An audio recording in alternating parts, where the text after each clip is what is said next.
আসসালামু আলাইকুম। কেমন আছেন আপুরা ভাইয়ারা, আমার প্রিয় বন্ধুরা? আলহামদুলিল্লাহ, আপনাদের দোয়ায় আমরা সবাই ভালো আছি।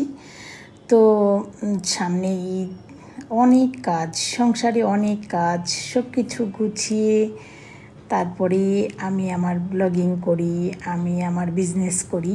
সবার আগে আমাদের নারীদের সংসার এবং পরিবার। তো আপুরা ভাইয়ারা, আমার এই যে ছোট ব্লগগুলো আপনারা দেখবেন। আমি বাড়িঘর আজকে পরিষ্কার করে নিলাম, সব কাপড় চোপড় ধুয়ে নিলাম, ধুয়ে আজকে ছেলে বৌমা আসবে, সব কিছু গুছিয়ে পরিপাটি করে নিয়েছি।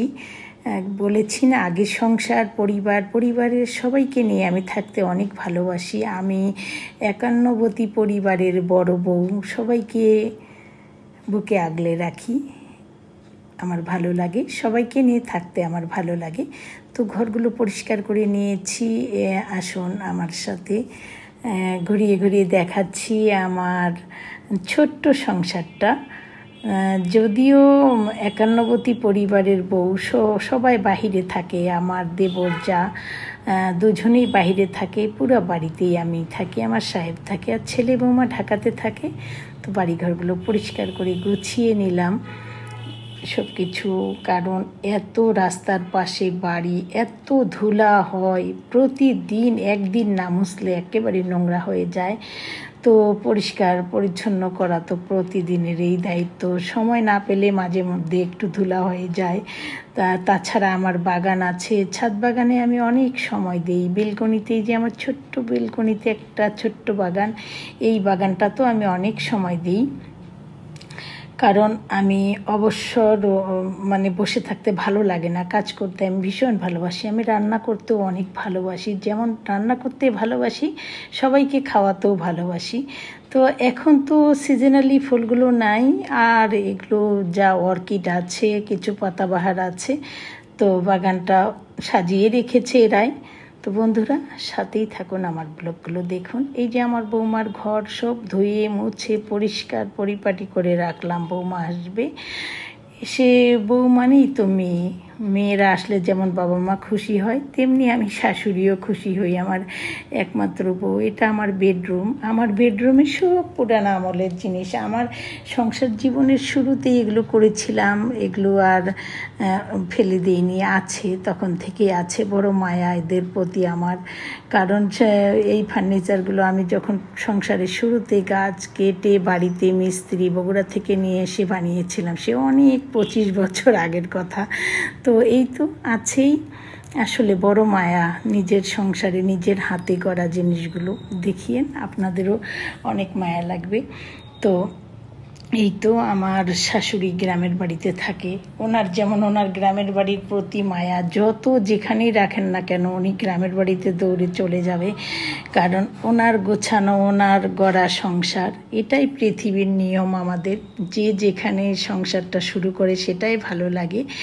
তো এই বেডরুমে আমার শাশুড়ি থাকে, আর 4টা বেড। এই ওয়ালগুলো আমি টাইলস, পুরো বাড়ির টাইলস মুছে নিলাম। টাইলস করলে এই একটা সুবিধা, মোছামুছি সুবিধা হয়। এখানে একটা বাথরুম আছে, আর এখানে আমার শাশুড়ি থাকে, গেস্ট আসলে থাকে। তো প্রত্যেকটা ঘরেই আমি পরিষ্কার করে নিলাম, এই ওয়ালগুলো মুছে নিলাম। এই রুমটা না ড্যাম পড়ে যায়, আমার বিল্ডিংটা অনেক পুরানা, তো এই জন্য আমি ড্যাম পড়ার কারণে পুরো ওয়ালে টাইলস করে নিয়েছি, বারবারে রং করি আর জলটা উঠে উঠে পড়ে যায়। তো এই রুমটাতে আমার বিজনেসেরও জিনিস আছে, যেহেতু আমি বুটিক্সে বিজনেস করি। তো এই তো আসলে আমরা নারীরা সংসার গুছিয়ে, সংসার সামলিয়ে সব কিছু করেই তারপরে যে অন্য কাজ, বিজনেস বলেন, জব বলেন, যে যেটাই করে ওটাই করার নিয়ম। আসলে আমি গুছিয়ে কথা বলতে পারছি না সেভাবে। তো এটা আমার ডাইনিংয়ের পাশেই আমার ছোট্ট একটা রান্নাঘর আছে। রান্নাঘরটা ছোট হলেও গুছিয়ে রাখি আমি, কারণ আমাদের, আপনারা দেখবেন, যত ভাঙা হোক, যত পুরানা হোক, পরিষ্কার পরিপাটি করে রাখবেন, দেখতেও ভালো লাগে। আসলে কি বলবো, কথা বলতে বলতে আমি চুপ করে আছি, এরপরে কি বলবো।